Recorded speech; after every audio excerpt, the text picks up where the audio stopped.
Well, I think it's a trope to think that European security is endangered by anyone other than Europe itself, uh, which in turn answers the question as to European good faith in approaching the Ukrainian equation from a diplomatic point of view. What they are trying to do is essentially perpetuate the conflict uh, by every crooks and crannies and try to make extend time. They want to try to bank on the internal American political calendar and hope that within a year Donald Trump will be on the back heel facing probably some hysterical attempt to impeach him over this time around, probably the Epstein files. We can speculate on that, but the idea is to basically to buy. They're bidding for time right now. They're bidding for time because this is the only option they have. They know that politically they cannot afford to allow a peace deal or some kind of agreement, anything, to transpire, to be then ratified by a GOP controlled Congress, because then they would be forced to face their own constituents. And the political repercussions of this would be terrible for all of them. They're all very much aware of that. I think it was George Galloway who mentioned something in terms of opinion polls. If we were to aggregate the approval polls of Starmer, Merz, and Macron, we would be far short of the 50%. So those people are demonetized. Many of them, at least for Macron, I can speak for Macron, faces probably a lot of legal challenges within France. Not least owing to the pack of corruption, as we call it there, which saw most of the French industrial fleuron being sold out for pittance. So essentially, even though Sarkozy removed the old definition of treason from the constitution, we're still pretty much looking at something that constructively is akin to treason. So Macron is perfectly aware of all that. And he knows that he's got a limited amount of time. They all have limited amount of times, including Starmer, who technically is not facing general elections until 2029, but about whom and Conrad made a very interesting and instructive podcast. I recommend our listeners with former ambassador Peter Ford and someone, I think, from the Scottish political scene, and they discussed how precarious Starmer's position is despite the official calendar. As for Merz, I mean, he hasn't been in office for a year. That AfD is already topping his party in the polls, and they have to resort to literally killing off AfD candidates in local elections to try to stem off, this bleeding out that the CDU is experiencing. So those three guys are sitting ducks. They're lame ducks, politically speaking, and on top of being diplomatically not inclined to play ball. And so, but that's the problem, is that we don't know when those guys are willing or to try to escape direct political and also personal responsibility. This is, I think, something we should be very leery of.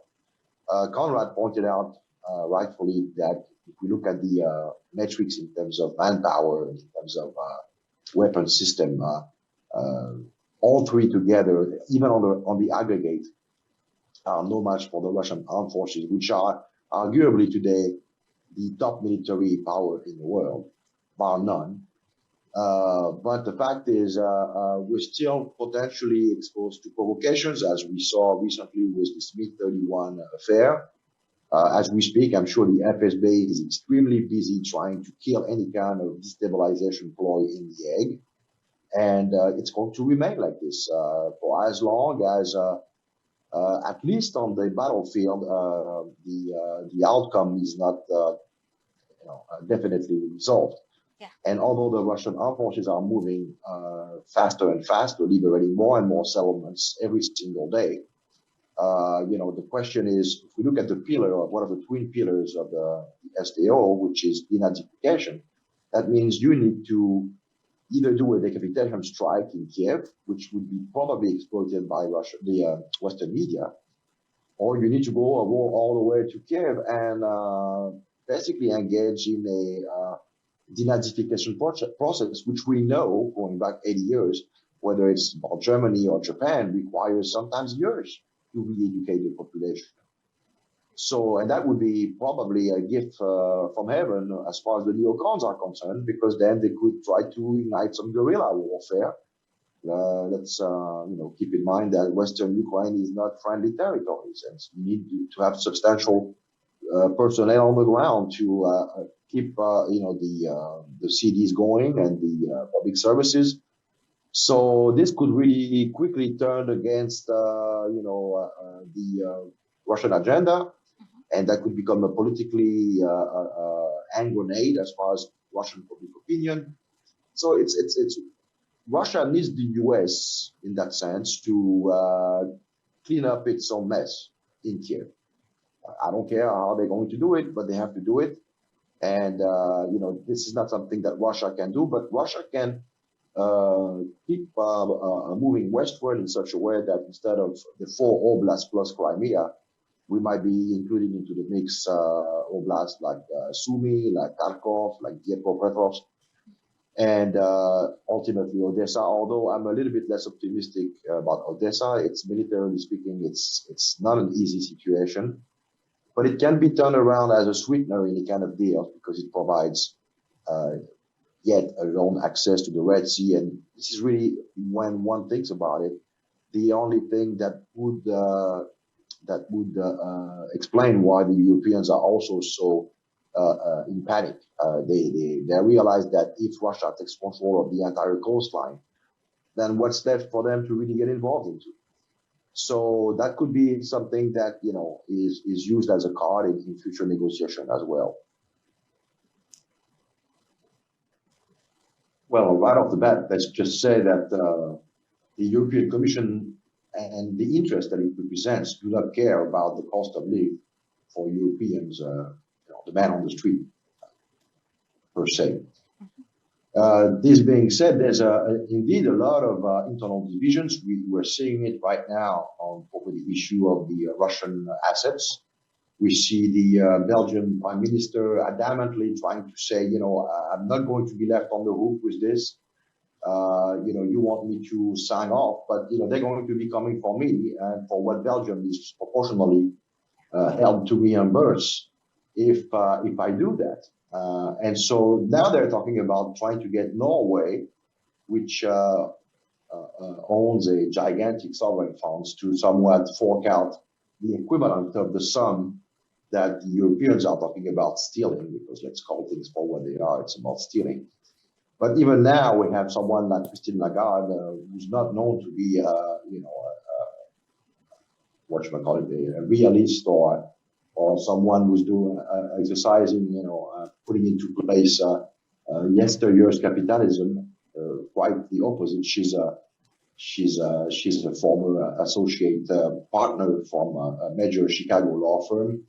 She's endorsed neoliberal policies, and she's now piloting the Euro digital project, although this has been postponed to 2029 because, again, Trump doesn't want to hear anything about it, and for the euro to become digital, it would have to first be the dollar to become digital. So, but this being said, she's no friend of ours. She's no friend of our circles, and she herself came out yesterday saying, there's no way, legally speaking, we can allow this confiscation of Russian assets to take place, because this would simply create a precedent. Let's remind that our viewers that even under World War II, Nazi Germany's assets were never touched. So this would mark a watershed moment, would render Europe completely useless as far as fiduciary reliability for other countries who might be tempted to store their assets there. So Essentially, this is but one of the aspects. We know Hungary has also been steady in opposing all the most dramatic steps aiming to perpetuate the conflict, finance it, to the extent that we have an election in Hungary next spring, and you can be sure that the globalists are going to try to do everything to remove Orban, who's really their bête noire. But Trump's got Orban's back, so that it should be okay. But yes, there are a lot of people. Steve mentioned Meloni. Meloni, as far as the Pearl program is concerned, has also taken a distance from some of the most radical individuals within the European Union. So we can see that the entire atlas is pretty fragile on a lot of different issues. But again, it's we have a window which I think is quite short, quite narrow, and it will depend on the level of communication and coordination between Moscow and Washington. We need to start moving on the technicalities. Trump needs to appoint a team of experts because the Russians are not going to entertain, Witkoff and Kushner's on tours of Moscow at vitam aeternam. At some point, we got to get down to the nitty gritty, and we have to do it in such a way that we have a deal sometimes early next year, no later than June, so that because then the campaign for the midterm will start in earnest. It will be difficult for on the political agenda, the U.S. political agenda, to use the last 2 years, starting in September all the way to the midterm. It will be impossible to do. So I would say, yeah, by late March, if we don't have some kind of workable agreement ready to be then promoted through the business circles in the U.S., would stand to benefit from those juicy contracts that can be signed with their Russian counterpart, and we need to look at it in that, I think, in that sense.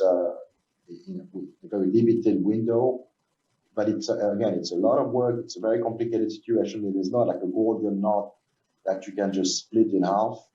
There's a lot of issues bearing on verifications, a lot of issues bearing on international recognition of the new constitutional order as far as territories are concerned for the Russian Federation. That's also something that Moscow could use Washington's help on to crystallize this in international text.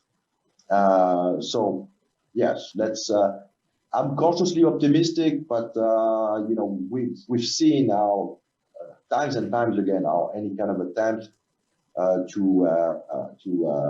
restrain the dogs of wars have unfortunately failed, and so we somewhat seem to have at the levels where it matters the most an alignment of celestial bodies. Let us hope now that we can extract the maximum out of this and transform the try, as we would say in rugby, before the time runs out, as far as getting this paperwork validated and sealed.